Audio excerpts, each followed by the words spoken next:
All right, everyone, welcome back to Joe Man's Land. I hope you're having an amazing day. I recently had an opportunity to work with the camera store to put out 3 videos all about the Pocket 3. Before I get into today's topic, I just want to take a moment to both thank the camera store for making that possible and also to thank you, the viewer. Those videos did quite well for my channel, got me some new subscribers, and you know, that definitely does make a difference on a small channel like mine. At the end of all my videos, I know I say it's not about the views, do it for yourself, but I would be joking if I didn't say I didn't look at the metrics on my channel and obviously hope for more views. So, you know, whether you're a new subscriber, first-time viewer, or someone that's been following my channel for ages, I just want to take a moment to say thank you for the support. It doesn't go unnoticed. But those 3 videos did explore some different topics. I think the most exciting which for me was looking at using that camera for product-based videography. If you haven't seen that one, check above my left hand here. But one consistent thread that did come up between these 3 videos was the type of format that I recorded all the video in. Everything that I recorded, with the exception of the slow motion, was recorded in HLG 10-bit. This is a type of HDR recording that some cameras offer.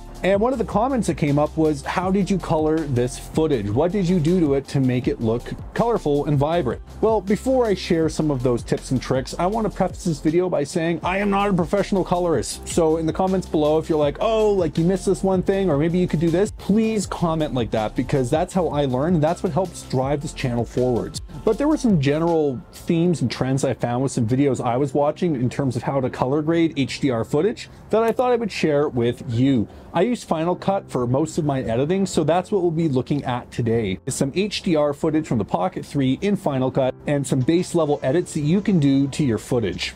All right, we made it inside. Let's get into Final Cut and let's see what we can do. So I've already imported 3 clips that are all in this HLG HDR 10-bit format. All the slow motion stuff that I did looked awesome, but that was an 8-bit. You can't really rock the HLG HDR 10-bit format there. So we're gonna look at 3 different clips, one being a pan up in Lake Louise, the second being a talking head piece, and the third being a pan in a city environment. We've got all 3 of them in the timeline here. The first thing I'm going to do is select all 3. So these are HDR format videos, meaning they're designed for HDR style monitors. I don't have one of those, so shadows and everything, and the highlights especially, as you guys can see, look super blown out. So the first thing I'm going to do is fix that. So on our bottom right little search icon here, we're going to type in HDR. And here we see something that's called HDR tools. I'm going to double click that, applying it to all 3 clips. Now that I've applied that, we're going to click balance color. I really like balancing the color using this tool. I find it works really well. And also, while we're there on the magic wand, we're also going to click enhance audio. I find that this works really well for vlogging clips. Now let's go back to our little box here. As you guys can see, the balance color is happening before the HDR conversion. We don't want that. We're going to move that down clip by clip. Let's hit all 3 again and let's type in custom.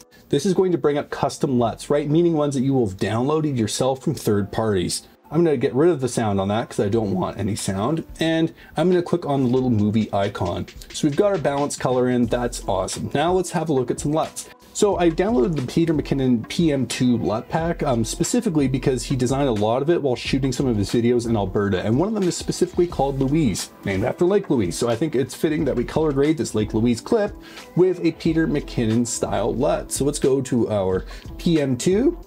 Ooh, that looks nice. So as you guys can see, our stacking here, we've got our HDR tool, then balance color, then the custom LUT. But I downloaded this really cool LUT not that long ago from Motion Array, and Motion Array's got some awesome stuff, and they've got this one that's called Hollywood HLG 22. I really like this LUT, so we're gonna click this one. As you can see, it brings up some of the blues, and now as you guys can see, this to my eye looks pretty cool. And again, this is totally personal preference. In terms of any other color grading, I might pull the blacks down just a bit, punch the highlights just a little to brighten up the whole thing, and maybe on the saturation we'll just pull back a little bit on the middle here to make it a little less red. But aside from that, I think that looks pretty darn good. All right, now let's have a look at the third and final clip. Let's just grab it here, and it's a nice pan of the downtown skyline here in Calgary. One same thing was shot in 4K 60. So let's just quickly have a look at our coloring. We've got balance that looks not bad, and then in terms of the LUT, does the Louise one, the Louise one just looks a little bit fake. Let's try the HLG. 22. I think that looks pretty good. Let's try something a little bit more out there. Let's try the S-Log to Rec 709 LUT. Wow, okay, that is a little bit too intense, I think. It really just depends on the look you want to go for, right? But for me, I want to keep it in that HLOG 22. And let's just quickly go to our saturation. Let's make it a little bit more colorful. And then in terms of the exposure, we're going to pull down on the blacks a bit, punch the mid-tones and the highlights. And that looks pretty colorful and pretty nice to me. So let's quickly play back the unedited one.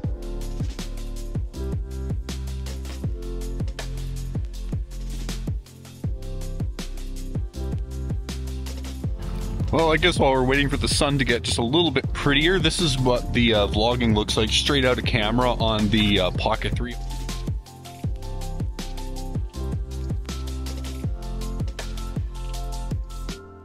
That's just the flat one. Now let's look at the edited one.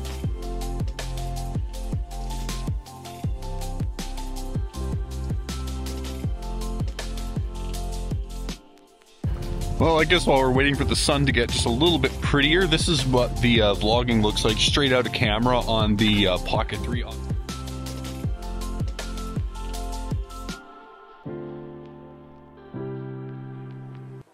Oh man, well that was a ton of fun looking at some of that footage that I had already edited. Generally speaking, this was my workflow for any HDR footage. Right now you're seeing me through the Sony ZV-1, and this I shot in HLOG 3, so I would have used some pretty similar editing methods on this. And in fact, if you have a Sony camera and you want to know how to edit HDR footage from that, at least how I do it, check above my left hand here, I've got a video all about that. But I'd have to say the Pocket 3 is a killer camera. It's got some killer features and you can do a lot with your footage. And this is just what I did with mine. I would love to hear what you've done with yours. Or maybe you've got another tip or trick, something that I might have missed on the Pocket 3 that you think people should know. Comment below either way. But let's wrap this one here.